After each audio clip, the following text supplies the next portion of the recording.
সাংস্কৃতিক চর্চার এক অনন্য ঠিকানা সেন্টার স্টেজ। প্রতিষ্ঠা ১৬ বছরের পূর্তি উপলক্ষে ৭ই জুন রবিবার সন্ধ্যা ৬:৩০টায় বরানগর রবীন্দ্র ভবনে অনুষ্ঠিত হয়েছিল জন্মদিন উপলক্ষে বিশেষ এক অনুষ্ঠান। প্রদীপ প্রজ্বলনের মধ্যে দিয়ে শুরু হয়েছিল এই আয়োজন। পাশাপাশি দর্শকদের জন্য ছিল সেন্টার স্টেজের নতুন নাটক অদ্বিতীয়ার মঞ্চায়ন। শিল্প, সংস্কৃতি এবং নাট্যচর্চার দীর্ঘ ১৬ বছরের পথ চলাকে স্মরণীয় করে তুলতে বিশেষ এই অনুষ্ঠানের আয়োজন করেছিল সেন্টার স্টেজ। কলকাতা নিউজ টাইমসের পক্ষ থেকে আজ আমরাও পৌঁছে গেছিলাম সেখানেই। দেখুন। সবই ওই আমার গুরুদেব ওই শার্লক হোমসের কৃপায়। তবে স্যার আমি না এই কেসটার ব্যাপারে ভীষণ এক্সাইটেড। হ্যাঁ, যদি একবার সলভ করতে পারি। রোহনবাবু, আপনি বড্ড বাজে বকেন। ওদিককার বন্দোবস্ত সব ঠিক আছে তো? একদম পারফেক্ট স্যার। হ্যাঁ, আমি নিজে মিসেস বসাককে দোকানের পিছনের দিকে দরজা তালা খুলে ভেতরে ঢুকিয়ে দিয়ে এসেছি। এখন শুধু শুভক্ষণের অপেক্ষা। সবই তো ঠিক আছে, কত টাকা দোদনটা এখন এসে পৌঁছালো না। দোদন? হ্যাঁ। ও, আপনার এই কনস্টেবল? হ্যাঁ। এত কথা বললে কাজ করবে কখন? আপনারই মতো। হ্যাঁ। যাকে যাক।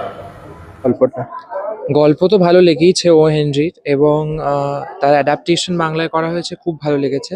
তবে একজন পরিচিত নাটক দেখতে আসা তো খুব এক্সাইটমেন্টের, কিন্তু সেটা যদি আরো সিজনড একজন আর্টিস্ট হয় তবে তো মানে সোনায় সোহাগা বলতে গেলে। তো সেট ডিজাইন, ব্লকিং, লাইটিং আমার খুব ভালো লেগেছে।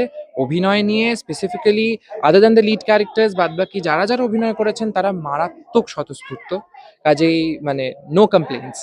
ওকে, তো কোন ক্যারেক্টারটা তোমার সব থেকে বেশি ভালো লেগেছে? আমার সব থেকে ভালো লেগেছে মদন যখন মহিলা চরিত্রে রূপান্তরিত হচ্ছেন। আমার রূপান্তরের জায়গাগুলো খুব সুন্দর লেগেছে। কিছুটা ফ্লুইডিটি, অ্যান্ড্রোজিনির জায়গাটা পেয়েছি আমি সেখানে, এবং মহিলা এবং পুরুষ উভয় দুটোতেই ভীষণ ভালো লেগেছে। Thank you. কথায় স্মার্ট প্রোডাকশন।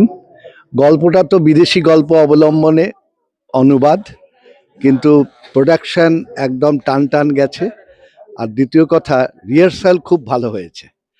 সবচেয়ে ভালো লেগেছে দুটো ওই স্ট্যাচু, তারা এতক্ষণ এত সুন্দরভাবে দাঁড়িয়েছিল, বোঝাই যায়নি তারা স্ট্যাচু। সব দিক থেকেই এক কথায় স্মার্ট প্রোডাকশন। Thank you. নাটক দীর্ঘজীবী হোক, নাটক সবাই দেখুক, নাটক বেঁচে থাক। গল্পটা কেমন লেগেছে? ভীষণ সুন্দর, খুব ভালো লেগেছে। আমার শুধু একার ভালো লাগেনি, সকলেই ভালো লেগেছে। আর পুলিশের ড্রেসটা কেমন লেগেছে? মানে দারুণ দারুণ। Thank you. অসাধারণ বিনোদন এবং প্রত্যেকের অভিনয় খুবই উচ্চমানের, দারুণ। স্টোরিটা কি মনে হলো দেখে? স্টোরিটাতে আসলে স্টোরিটার মধ্যে এতটাই রহস্য, টুইস্ট এগুলো রয়েছে, এখানে তো বলাটা ঠিক হবে না, তার জন্য সবাইকে দেখতে হবে। কিন্তু অসাধারণ। ওকে, থ্যাংক ইউ। স্টোরিটা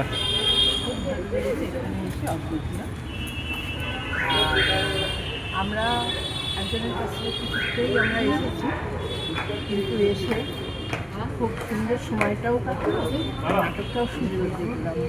অসাধারণ, আমার খুব ভালো লেগেছে। স্পেশালি কোন জিনিসটা তোমার বেশি ভালো লেগেছে? আমার ভালো লেগেছে সোনা দোকানে দেখা, খুব ভালো লেগেছে। পুলিশটা খুব ভালো লেগেছে। মানে পুলিশের ক্যারেক্টারটা খুব ভালো লেগেছে। আচ্ছা, থ্যাংক ইউ। আমার দেখতে ভালোও লাগে, ভালোও বাকি। কেমন লাগলো গল্পটা? খুব ভালো লেগেছে। কোন ক্যারেক্টারটা তোমার সব থেকে বেশি মজার দেয়? পুলিশেরটা মজা লেগেছে। ভালো কোরিওগ্রাফি, আমি বলে দিলাম, সুন্দর লেগেছে। Thank you. কেমন গল্পটা কেমন লেগেছে? গল্পটা তো খুবই ভালো, আর শুধু তাই নয়, সারা নাটকটার মধ্যে নিখুঁত সমস্ত কিছু, মনে হলো আমার